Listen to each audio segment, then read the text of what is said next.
Shout out to my good friend Quentin Farrell. What's up, everybody? Welcome back to another episode of the Brandon and Bonanza podcast. We're talking today about the Bhagavad Gita, and we're going to get right into it. The Bhagavad Gita I have studied for several years. I'd say at least 12, something like that. 12 good old years, maybe more. Mostly the audio book version of the Eknath Easwaran, and that's the one I'm going to use today. But I have looked at other translations, read other translations, and I do have a copy from 1887. And so if you guys are good, maybe I'll crack that one out on one of these episodes. But my plan is to read through and give some commentary. And I'm going to skip their introduction and their commentary, because if you want to read that, you can get the book yourself and read it. I'm just going to read his translation of the Bhagavad Gita. And like I said, I'm going to get right into it. We're not no quotes or anything for today, because there's plenty of quotes here, my friends. I will tell you that. All right. So this is the war within. I'm just going to get a chat box going somewhere. All right. So I hope you guys are excited for today. I am super excited. All right, let's see here. I got my little chat box. Okay. So the Bhagavad Gita, the war within. Now, you know what? Let me do this really quickly. And we all know Krishna's here because he's such a jokester. Let me give a little bit of background on the Bhagavad Gita now. You can go listen to some commentaries, read it yourself if you want to get a little bit. So I'm not going to get too deep into where this fits in and all the comings and goings of that stuff. I'll just give you a quick overview, Brandon Bonanza style. So this way, at least you're not totally coming in lost. Here we go. So I have this nice little image we're going to share. It's a nice picture of, he's like, he went that way. So the Bhagavad Gita starts off with Arjuna, who is seated with he's the guy with the arrow right there. He is the brother of the rightful king of this kingdom. And we'll get into the names and all that stuff of everybody. But basically, he has to fight his cousin. And he also has to fight everybody he ever grew up with, his spiritual teacher. Everybody's on the side. It's like this massive civil war for power of the kingdom. And so it has come to a head. Several different things have happened up to this point. They've tried to settle it every way without going to war. And then finally, the cousin, who is not the rightful king, according to the Dharma, will not yield. And so they're like, we're going to war.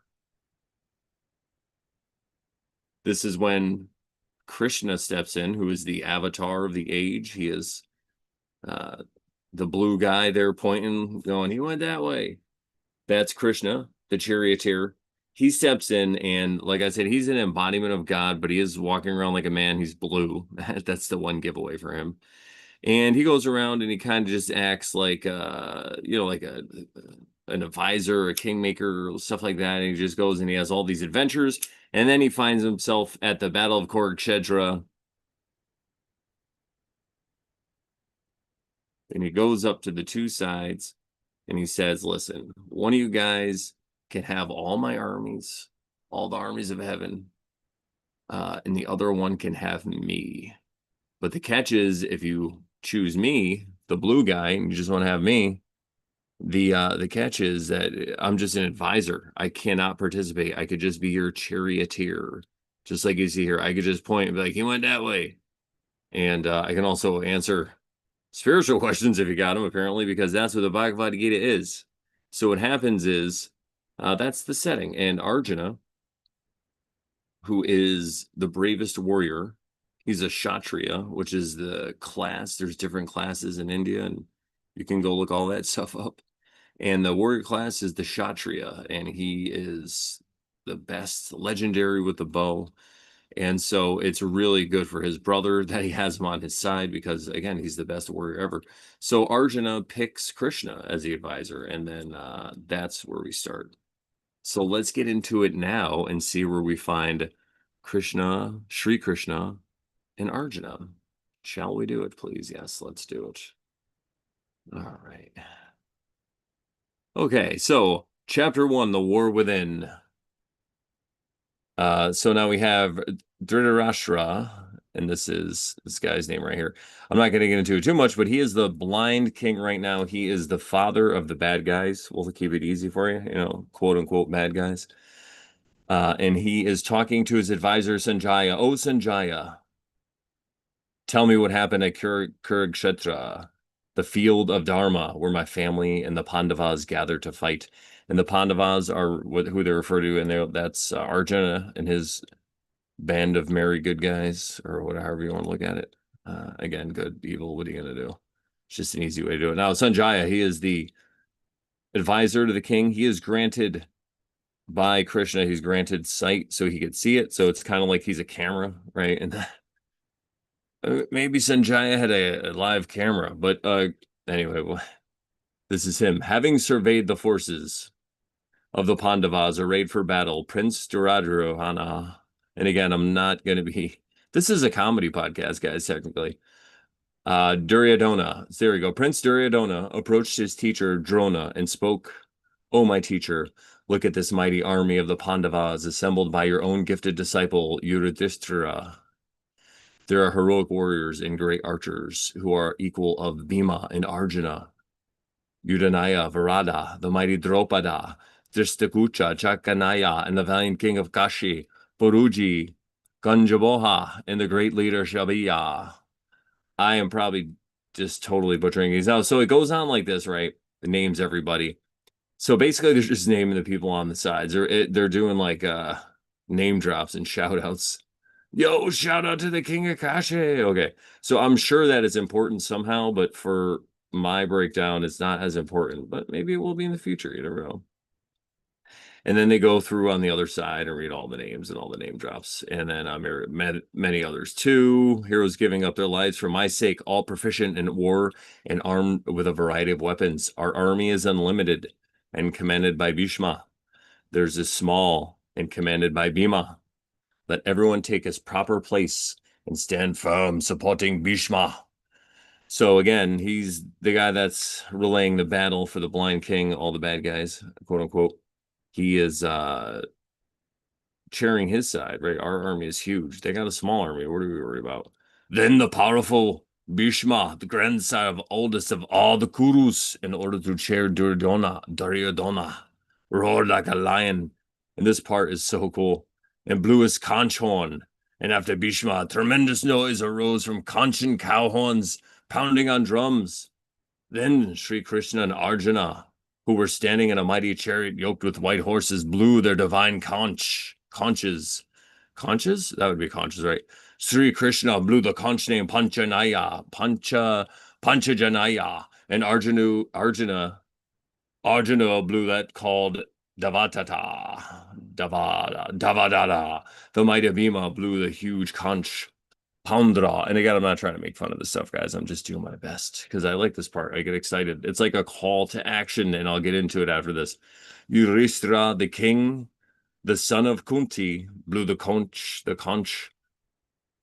on Anantavayaya, Nukala, and Sada. Okay, so they're just getting all fired up, right? They're just talking about name drops, getting fired up, blowing their conches. And so let's talk about that a little bit, right? What's going on here? So a lot of people look at the Bhagavad Gita simply as a war. This is a war that happened, and here is an account of it. So there's, I think, a deeper level, and that's what we talk about here in the Miranda Bonanza podcast. The spiritual level, could it be? Maybe even a metaphoric level.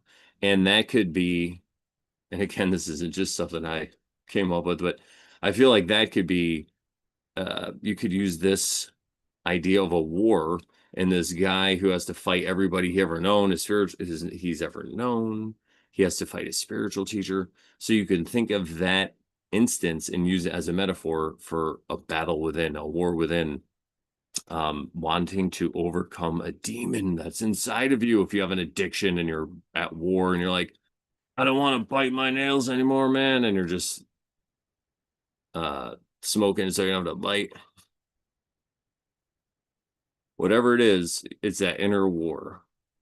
So we come to the part where they're getting fired up. And that's important because anytime there's an inner war or an inner battle, I feel like it's precipitated by an event. It's when you kind of, if you're the person who has this awakening, you have this, you're like, wait a minute, something's not making sense. You have like an aha, an epiphany moment. Basically, you realize you were wrong about something a lot of times. And you're like, oh man, what was I doing? What am I going to do? I got to figure this out. I don't want to do this anymore. And you come to this point, and that's when you battle that demon. It's that cycle that you're stuck in, the perpetuation of a cycle because of behavior that was, done to you by other people, your parents when you're growing up, whatever it is. And you learned this behavior, and now you're like, I am done with this behavior. How am I going to overdo it? How am I going to overcome it? How am I going to overdo it? Overdoing it is the key. Could it be? Um, how am I going to overcome? This is that moment, and that's what they're talking about here. And hey, I don't have the answers for you, but I'm just trying to translate what I think they're saying. So this is the moment where Arjuna, because he seems to be the protagonist in the story, decides that he's going to go to war and get all fired up and excited about it. And this also reminds me of the moment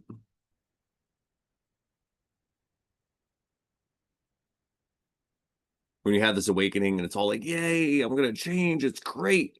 And then you go to sleep and wake up and the next day happens and you're like, ah, man, the world is not what I thought. And the realizations start to sink in. And you start to realize that you have to change a lot more than just certain behaviors, and whole modes of thought change. And it's just this crazy thing that could happen. Do you guys resonate? You know what I'm talking about? Leave a comment below if you do. Hit a thumbs up, subscribe. What are you doing? Not. All right. So I think you guys know what I'm talking about, maybe. So if you haven't ever encountered this in your life, this is kind of what they're talking about. So you have to get yourself motivated to go to that war. And this is where you're excited in the beginning, and then you wake up, you're like, yay. So that's what I mean. That's the part. They're blowing all the conches and they're all excited. They're like, yeah, let's do this and go to war. And let's see, does it maintain? Does Arjuna keep his excitement and say, yes, I'm gonna go to war. We blow our conches, let's go do this and let's just start slaying, right? I don't know. Okay, so the last thing the guy, yeah, what was his name? Anyway, it doesn't matter. He's just basically talking about then, O Dhritarashtra, the Lord of the earth, having seen your son's forces set in their places and the fighting about to begin, Arjuna spoke these words to Sri Krishna. Okay, so this is where Arjuna takes in Arjuna. I'm sorry, this is Arjuna. O Krishna, my chariot between the O Krishna, drive my chariot between the two armies. I want to see those who desire to fight with me. With whom will this battle be fought? I want to see those assembled to fight for Duridonia, Duridonia, those who seek to please the evil-minded son of Dhritarashtra by engaging in war. So he wants to see. And then Sanjaya, thus Arjuna spoke, and Sri Krishna, driving his splendid chariot between the two armies, facing Bhishma and Drona, and all the kings of the earth, said, Arjuna, behold all the Kurus gathered together.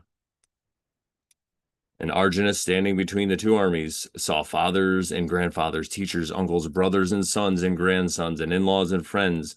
Seeing his kinsmen established in opposition, Arjuna was overcome by sorrow. Despairing, he spoke these words. Arjuna, O Krishna, I see my own relations here, anxious to fight, and my limbs grow weak. My mouth is dry, and my body shakes, and my hair is standing on end. My skin burns, and the bow Gandiva has slipped from my hand. I am unable to stand. My mind seems to be whirling. These signs bode evil for us. I do not see that any good can come from killing our own relations in battle. O Krishna, I have no desire for victory, or for a kingdom or pleasures. Of what use is a kingdom or pleasures or even life, if those whose sake we desire these things, teachers, fathers, sons, grandfathers, uncles, in-laws, grandsons, and others with family ties, are engaging in this battle, renouncing their wealth and their lives? Even if they were to kill me, I would not want to kill them. Not even to become ruler of not even to become ruler of the three worlds. How much less for the earth alone? There you go. The three worlds. How much for the? There's a little truth drop for everybody. Okay. O Krishna, what satisfaction could we find in killing Dhritarashtra's sons? We would become sinners by slaying these men, even though they are evil. The sons of Dhritarashtra are related to us. Therefore, we should not kill them. How can we gain happiness by killing members of our own family? So here we go. Basically, Arjuna is falling into despair when he sees everybody. Obviously he's like freaking out about it. He's like, I don't know, I'm a warrior, but I don't want to kill my own family. Though they are overpowered by greed and see no evil in destroying families or injuring friends, we see these evils. Why shouldn't we turn away from this sin? When a family declines, ancient traditions are destroyed. With them are lost the spiritual foundations of life, and the family loses its sense of unity. Where there is no sense of unity, the women of the family become corrupt. And with the corruption of its women, society is plunged into chaos. I'm going to read this again. And with this corruption of its women, society is plunged into chaos. And what throws them out? The loss sense when a family loses its sense of unity. And whose fault is that? We're getting to that. All right. Social chaos. It's hell for the family and for those who have destroyed the family as well. It disrupts the processes of spiritual evolution begun by our ancestors.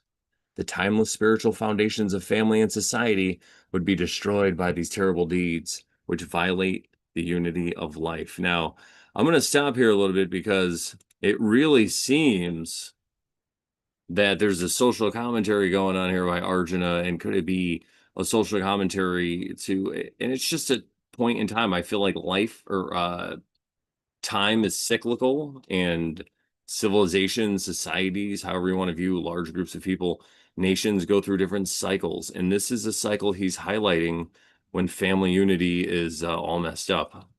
So that's why at first he's like, we can't kill these people, it'd be a sin. And then he lists all the things they're doing wrong. He's like, even though, he's being like a little, listen, Arjuna, you can't be a little tattletale. I mean, I guess, whatever. You could do whatever you want. So he's listing all the justifications, I guess you could say. And I just wanted to point out how it's really interesting because it does seem a lot like social commentary. And you can even kind of, I think it could be said where what he's describing is kind of right now. I mean, who doesn't have a family that's just amazing, but also just has a unique and crazy story, right? It's not like we were shown in the 50s anymore on TV, Leave It to Beaver. It's more like, I don't even know what they're showing on Netflix, cannibalism now. So it just seems to be a lot of chaos out in the world, and just one of those crazy times. So I just wanted to take a minute to pause and think about that, because if you're somebody who's trying to understand the Bhagavad Gita better as a method of self-work, don't forget that yourself is plugged into the collective consciousness, and you are in a ways affected by it, especially if you think that you're not. There probably are more. Doesn't mean that you guys get it. Maybe I'm wrong. I'm not trying to make claims here. I don't know. Listen, you know who gets it? This guy gets it. We're all perfect. This guy, Alan Watts, shout out. All right. So yeah, I just want to point that out. I don't want to get lost. So let's go back to the Gita and let it speak for itself. The Gita.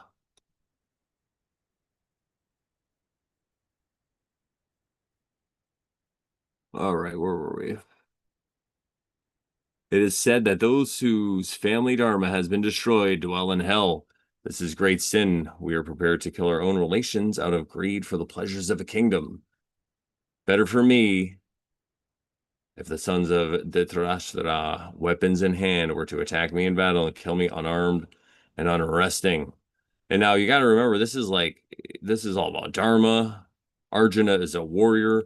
For him to say this is like shocking. And Sanjaya is like overwhelmed by sorrow. Arjuna spoke these words, and casting away his bow, he sat down in his chariot in the middle of the battlefield. I guess I could have gave Arjuna's last part a little more emotion. I'll work harder in the future, guys. I'm working on it. All right, so that's where we end chapter 1. So let's get back here. I'm going to keep this going, maybe do a few chapters. It's only been about 20 minutes because I think I got to start a little after 8. So let's see, what do we got going on? What's up, Nigel? Yo, what's going on? Thanks for stopping by and saying what's up. So we have chapter 1 opens up. Everyone's like, "Oorah, we're ready to go to war." And that's another metaphor we could talk about.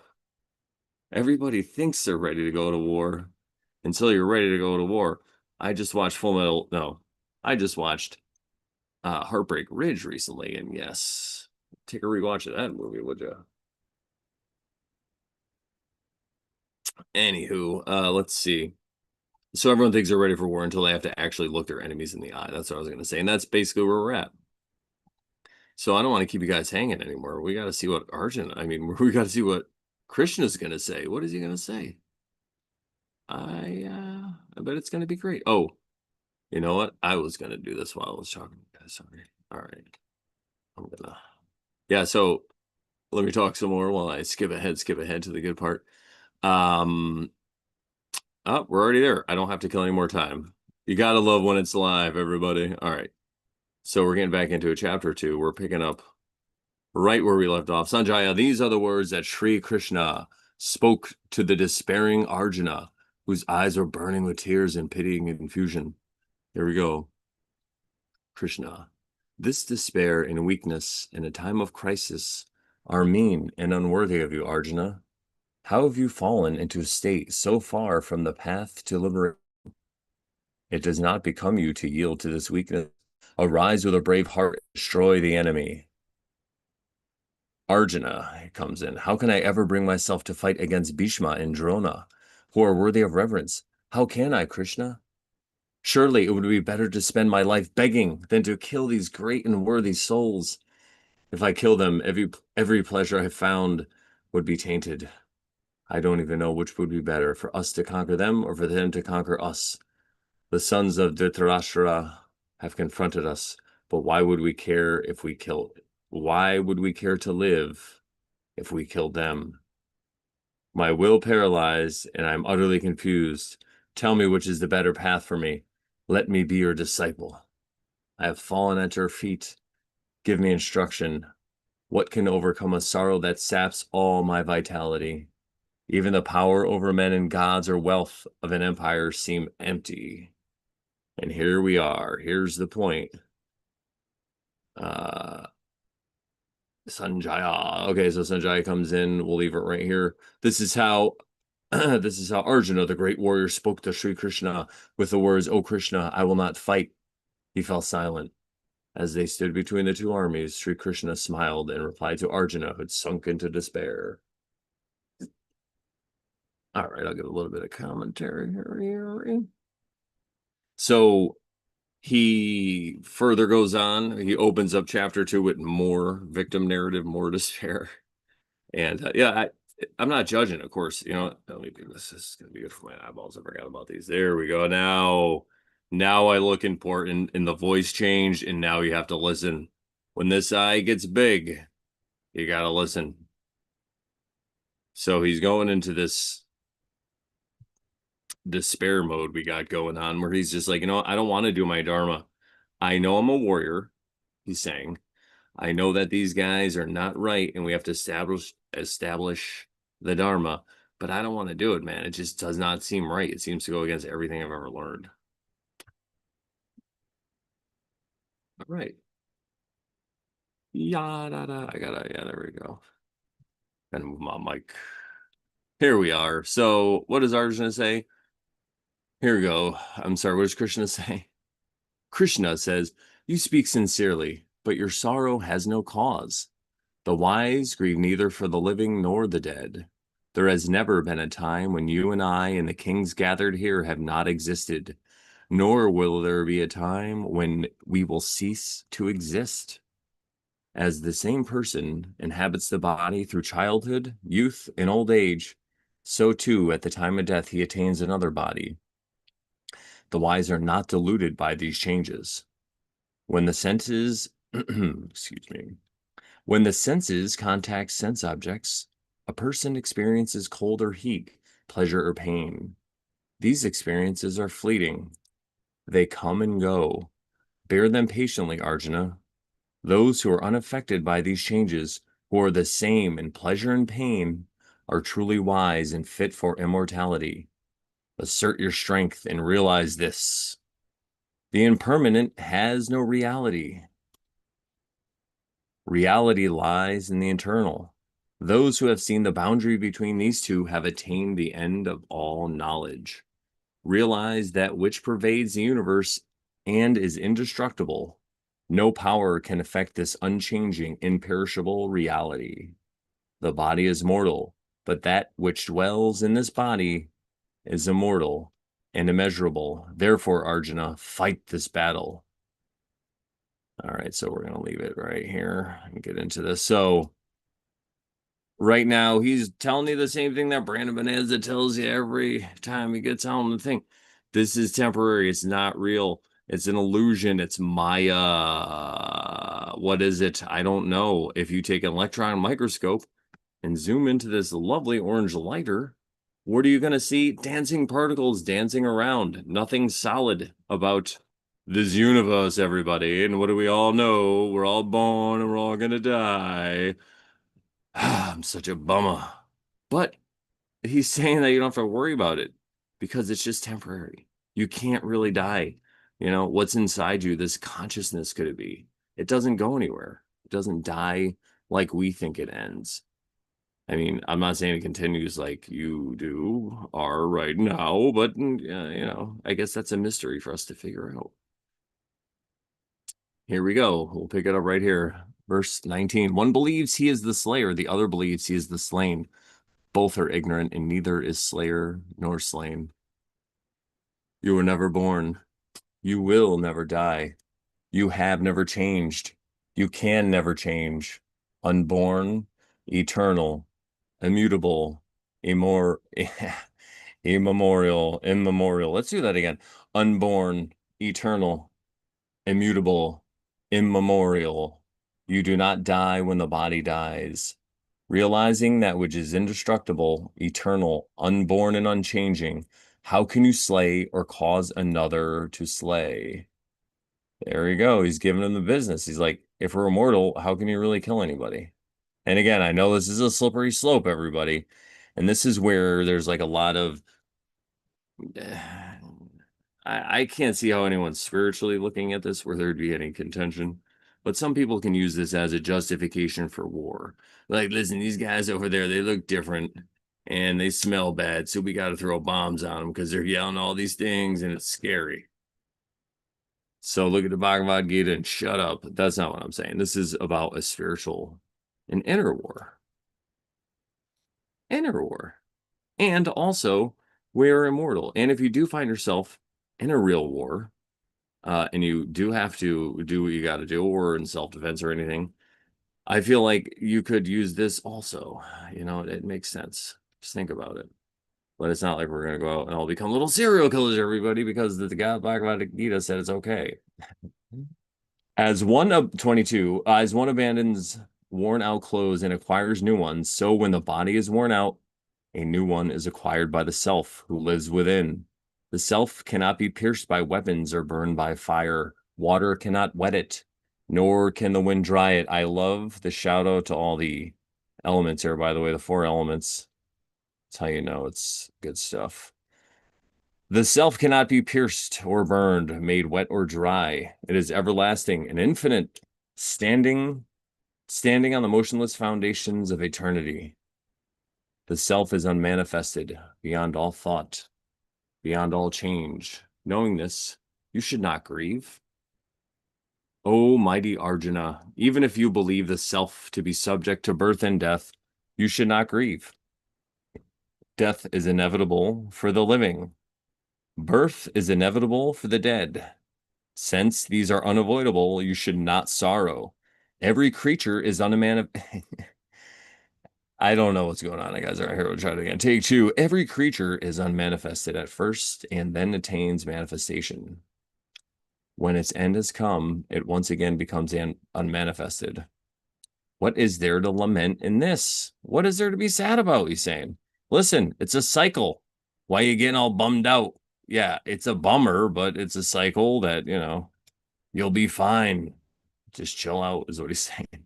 Take a deep breath. He's like, relax, Arjuna, we got this. The glory of the self is beheld by a few, and a few describe it. A few listen, but many without understanding. The self of all beings living within the body is eternal and cannot be harmed. Therefore, do not grieve. So he's telling you right here, the glory of the self is beheld by a few, and a few describe it, and a few listen, but many without understanding. So it really reminds me of these vibes. Blessed are your ears, for you have heard, that kind of stuff. So don't grieve, because you heard the message. And that's why you're here, Brand of Bonanza, for the message. Considering your dharma, you should not vacillate. For a warrior, nothing is higher than a war against evil. The warrior confronted with such a war should be pleased, Arjuna, for it comes as an open gate to heaven. So he's like, dude, this is your way to heaven. If you die, what are you worried about? This is why you were born. Verse 33. They hit in the middle there. But if you do not participate in this battle against evil, you will incur sin, violating your dharma and your honor. The story of your dishonor will be repeated endlessly, and for a man of honor, dishonor is worse than death. These brave warriors will think you have withdrawn from battle out of fear, and those who formerly esteemed you will treat you with disrespect. Your enemies will ridicule your strength and talk shit about you. That's what he's saying. He's like, they're just going to dishonor you and smear your good name, say things that should not be said. What could be more painful than this?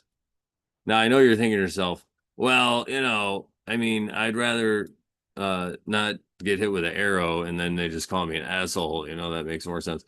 But again, we're talking about metaphor.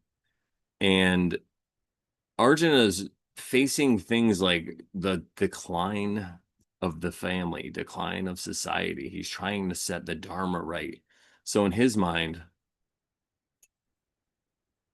and that's what Krishna is kind of telling him. He's like, it's not just a little warrior fighting. Like, these guys have been warned. They're on the wrong side and they need to go. Their time is over. I am God. Oh, we'll get to that part. Hang on. I'm getting ahead of myself.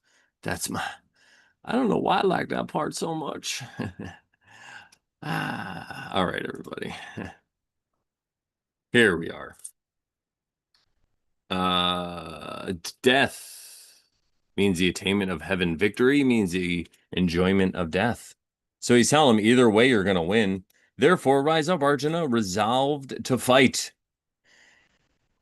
Having made yourself alike in pain and pleasure, profit and loss, victory and defeat, engage in this battle, and you will be freed from sin. Now, this is where it's a little nod to self-work again, because he's talking about making yourself alike in pain and pleasure, profit and loss, victory and defeat. So he's talking about an inner war here. At least you have to master the inner war before you go to the outer war. You could at least say that. And that's what he's talking about, controlling your desires and feeling the same within. If bad stuff is happening to you, if it's a bummer, you're just like, well, think of an ocean, everybody, right? You know how sometimes the ocean can be chill on top or surfing on the waves, and then sometimes a hurricane rolls in and it's like crazy, you know? But at the bottom, under all that, it's just nice and chill under the sea. Everyone's just hanging out. SpongeBob, you never see anything happen there at Bikini Bottom, right? So it's because under the waves, and that's the center, that's the core we want to get to. That's what I'm talking about. It's that core that can remain unmoved and unchanged no matter what's going on at the top of the ocean. Storms may rage, but SpongeBob and Patrick are just fine. Boop. All right. You have heard the intellectual explanation of Sankhya, Arjuna. So he's talking about a different form of yoga. Yoga basically just means union with God. Yes, people will talk about how they go do yoga with their cool yoga mats. That's not what we're talking about. We're just basically talking about union with God here. We'll get into a little more, but so now listen to the principles of yoga. By participating, by practicing these, you can break through the bonds of karma. On this path, effort never goes to waste, and there's no failure. Even a little effort towards spiritual awareness will protect you from the greatest fear. Those who follow this path, resolving deep within themselves to seek me alone, attain singleness of purpose. For those who lack resolution, the decisions of life are many-branched and endless. So before we go on, I just want to talk about here where he talks about there is no on this path, effort never goes to waste. There's no failure. So basically, he's telling them, don't worry about it. As long as you're on this path of self-awareness and you only do it a little bit, it will help you. And it's never going to be worse for you. Okay. There are ignorant people who speak flowery words and take delight in the letter of the law, saying that there is nothing else. Their hearts are full of selfish desire, Arjuna. Their idea of heaven is their own enjoyment, and the aim of all their activities is pleasure and power. The fruit of their actions is continual rebirth. Those whose minds are swept away by the pursuit of pleasure and power are incapable of following the supreme goal and will not attain samadhi. And samadhi we have not talked about here, but it is a state of spiritual oneness. Talk about it, and that's what the goal is here. We're trying to reach the state of samadhi as Arjuna in the Bhagavad Gita. So you're talking about people who, so there's a lot of people who talk the talk, but do they walk the walk? That's what he was saying. The scripture describes these things, let's try that again. The scriptures describe the three gunas, but you should be free from the action of the gunas, established in eternal truth, self-controlled without any sense of duality or the desire to acquire and hoard. So the gunas are this whole, thing. We don't even have to get into it because we're going to keep it simple here, Brandon Bonanza. And we're not going to be like the flowery people who know all the words in the letter of the law and delight in that. We're just going to keep it going. This is one of my favorite Bhagavad Gita quotes.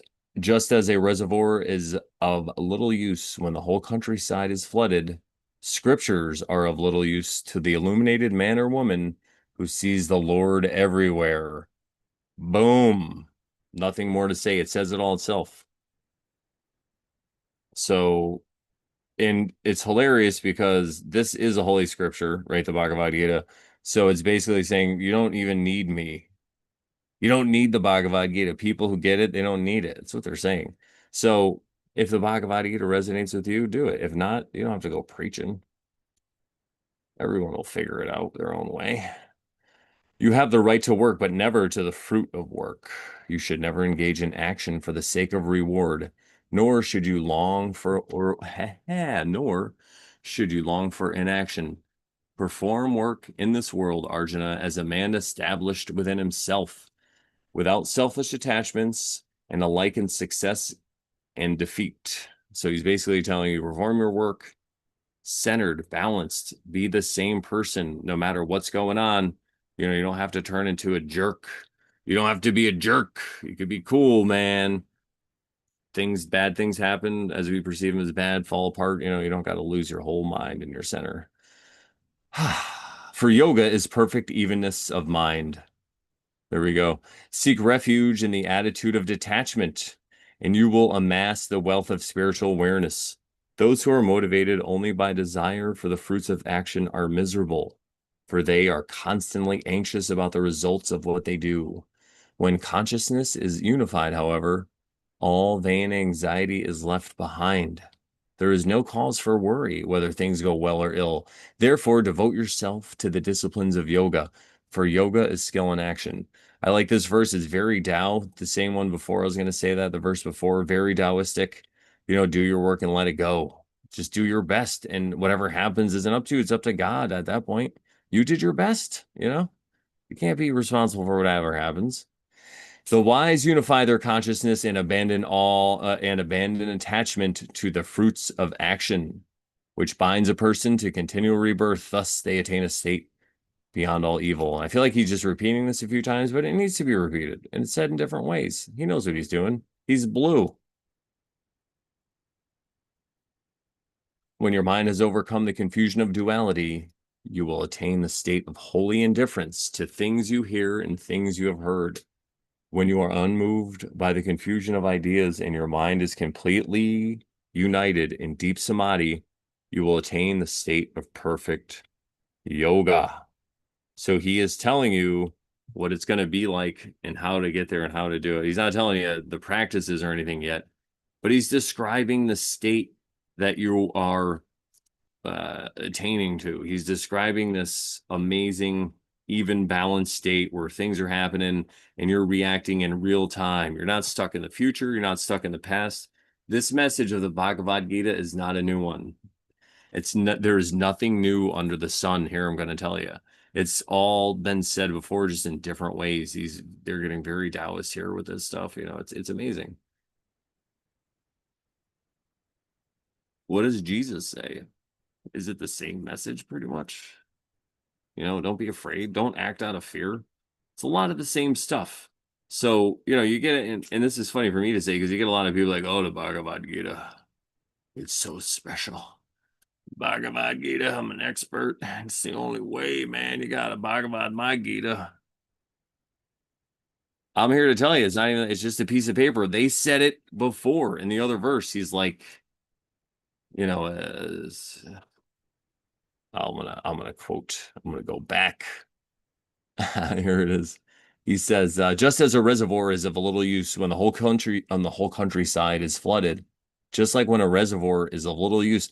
So when the countryside is flooded, you don't need a reservoir of water. It's everywhere. Just as that, scriptures are of little use to the illuminated man or woman who sees the Lord Erwer. If you see the Lord Erwer, you don't have to worry about it. That's what they're talking about in the Bhagavad Gita. That's the main message. We got to keep going because we need content. But there it is. It's the end at the beginning, the first episode, and I told you. Oh, we got some. What's up, Deacon Bean Cooter? Nothing is secret to those who understand. Yes, here we go. I have a secret joy for those who love me. Yeah. Whoa, this looks like it's awesome. Thanks for the comments, man. Jerky all the time. Yeah, yeah, exactly. We know about jerks. Listen, you could be a jerk. It's all right. That's what this is telling you. He's like, you're a jerk. It's cool. You just gotta get on my chariot. Get on. We're gonna take a little break here and we're gonna all sing because now I got you all hooked up my amazing chocolate voice.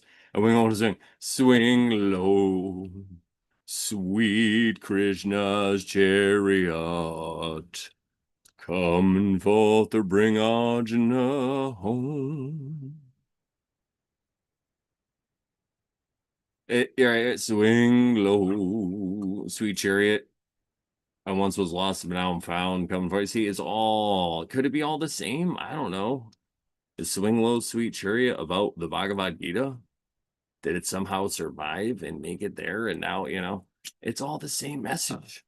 But I'm glad to tell it to you because now I can talk into a microphone and we can hang out and have a good time. Yeah. So I want to, let's get back to Arjuna and see what he has to say about all this stuff that Krishna said.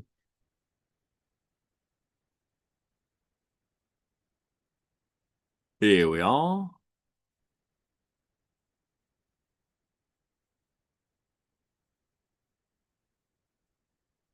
This is one of my favorite parts. I don't know why, it's just funny. Tell me of those who live established in wisdom, ever aware of the self, O Krishna. How do they talk? How sit? How move about? How sit, man? Tell me how sit. We should talk like that. They live in wisdom, who see themselves in all in them, who have renounced every selfish desire and sense of craving, tormenting, and sense. They live in wisdom, who see themselves in all in them. Reminds me a lot about that love your neighbor as yourself stuff. Who have renounced every selfish desire and sense craving, tormenting the heart. There it is. It's about renunciation. And what is renunciation? Good thing you asked, because I think he talks about it coming up. Neither agitated by grief nor hankering after pleasure, they live free from lust and fear and anger, established in meditation. They are truly wise, fettered no more by selfish attachments. They are neither elated by good fortune nor depressed by bad. Such are the seers. That's right. Such are the seers. He's repeating what he said before. Arjuna said, well, how do they sit about? And he's like, it's not about how they sit. It's not how sit, man. It's not about how sit. You know what I mean? Even as a tortoise draws in its limbs, the wise can draw in their senses at will. Aspirants abstain from sense pleasures, but they still crave for them. This part is big. right? They talk about a lot of stuff in the Tao. It's like if you're doing it in your heart, if you're lusting after something and you're abstaining from doing that action, but you're still lusting after it, it's sometimes they're saying it could be worse. You know, eat that chicken, man. It's okay. Maybe the chicken's dharma was to go down into your tummy. I don't know. Or don't eat that chicken. Yeah, right. These cravings all disappear when they see the highest goal. Even those who tread the path, the stormy senses can sweep off the mind. They live in wisdom who subdue their senses and keep their minds ever absorbed in me. So what he's saying is you keep your thoughts on Krishna. And how do you do it? Is it a meditation? Is it a mantra? It's a way you got to figure it out. There's all little kinds of secrets. We'll talk about them. When you keep thinking about sense objects, attachment comes. Attachment breeds desire, the lust of possession that burns to anger. Anger clouds the judgment. You can no longer learn from past mistakes. Lost is the power to choose between what is wise and what is unwise, and your life is utter waste. But when you move your waste to space, shout out to my amazing, lovely wife. She's not a waste of space. Sorry, that sounded so weird. We're bringing that back. We're gonna bring back waste of space, but not for each other because we love each other. And she's great. That was so weird. Anyway, I'm so silly. But when you move amidst the world of sense, free from attachment and aversion alike, there comes the peace in which all sorrows end, and you live in the wisdom of the self. So he is talking about self work and all the things you could do. And it's really simple. He's just basically when you keep thinking about sense objects, that's when it all goes downhill. So how can you keep your mind off of these sense objects? The disunited mind is far from wise. How can it meditate? How be at peace? When you know no peace, how can you know joy? When you let your mind follow the call of the senses, they carry away your better judgment as storms drive a boat off its charted course on the sea. See, you're on top of the sea, see? And you're getting all thrown about. Use your power to free the senses from attachment and aversion alike. So it says he's, telling you to use your power, your will to fight to free your senses from attachment and aversion. So it's not just about attachments. That's just one side. Attachments and what you like and all your fun things. That is only one side of the coin, my friend. What do you hate? What are you avoiding? That's the other side, the ugly side. There we are. Where are we? I'm gonna have a little sip of water too. I'll leave these words up for you guys. And I hope you guys are enjoying this episode. I'm having a great time. This is a long time coming for me.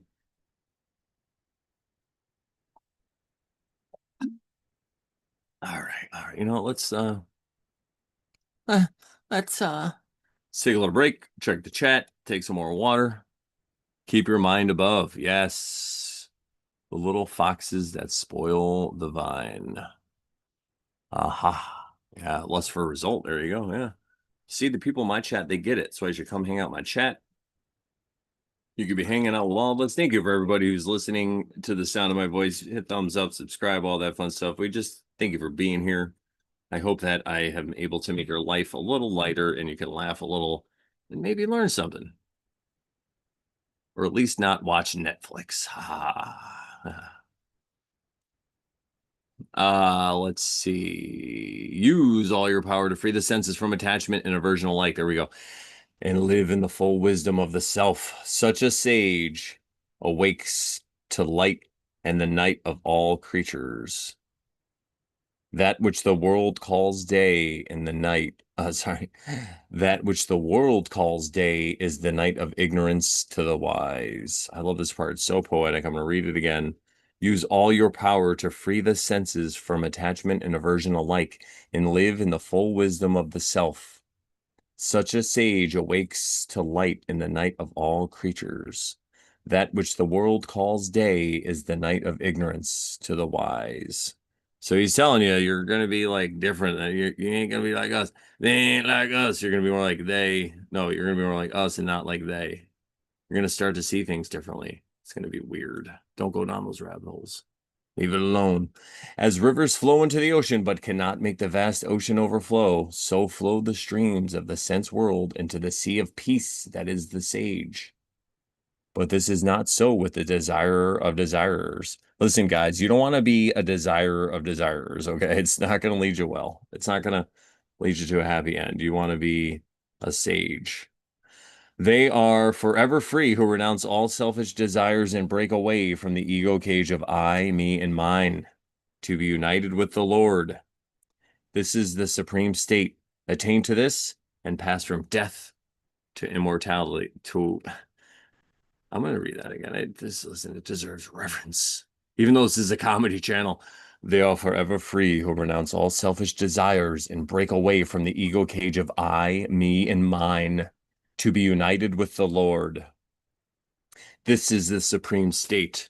Attain to this and pass from death to immortality. So when they play the flute, chapter 3, we're not getting into that yet. 2 chapters or more than enough for me. Almost an hour. I wanted to keep this one shorter, at least under an hour. So I think I accomplished that.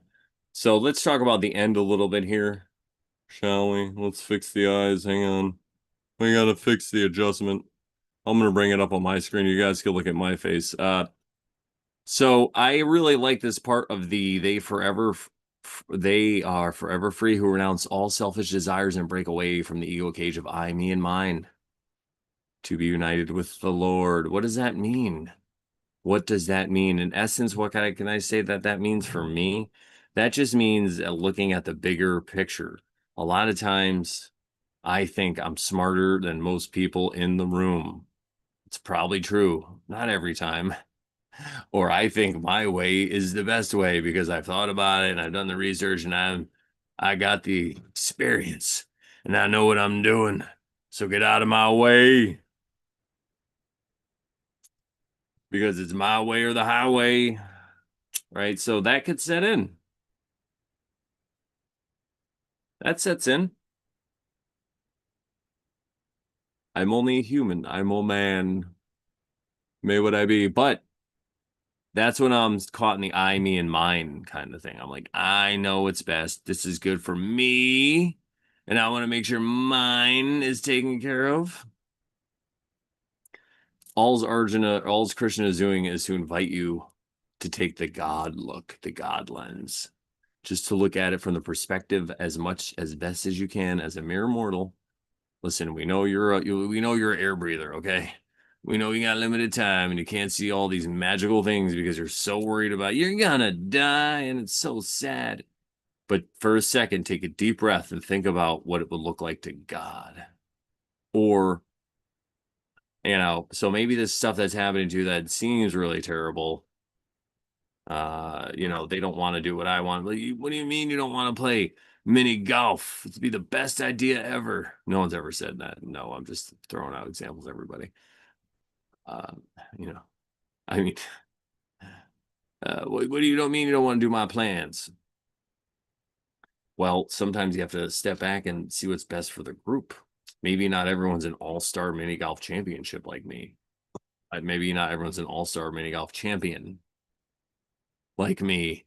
And maybe some people feel a little self-conscious and they'd rather go bowling or see a movie or another activity, an escape room. They go, let's get everyone together. We'll do an escape room instead of mini golf because Brandon's just going to make us all look bad because he's so good.